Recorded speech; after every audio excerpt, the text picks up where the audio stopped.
அவர்கள் அநேக காரியங்களையும் அநேக வரலாற்று சம்பவங்களையும் சொல்வார்கள். ஆனால் அவர்கள் மிக முக்கியமா ஒரு விஷயத்தை சொல்லுவார்கள். கடவுள் ஒளியில் இருக்கிறார், அதனால்தான் நான் அகல் விளக்குகளை ஏற்றுகிறேன், அதனால்தான் நாங்கள் தீபங்களை ஏற்றுகிறோம் என்று சொல்லுவார்கள். இது 100% உண்மை.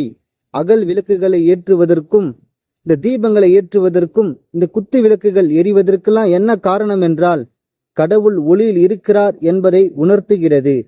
இதை நாம் பைபிளோடு ஒப்பிட்டு பார்க்கும்போது அது எளிதில் புரிந்து கொள்ளலாம். பைபிளில் சொல்லப்பட்ட இந்த கர்த்தராகிய தேவன், இந்த ஆண்டவராகிய இயேசு கிறிஸ்து, இவர் மிகப்பெரிய ஒளியில் இருக்கிறார் என்று சொல்லப்பட்டிருக்கிறது. நம் வேதத்தில் வாசிக்கலாம். 1 தீமோத்தேயு 6ஆம் அதிகாரம் 16ஆம் வசனத்தை வாசிங்கள் கேட்போம்.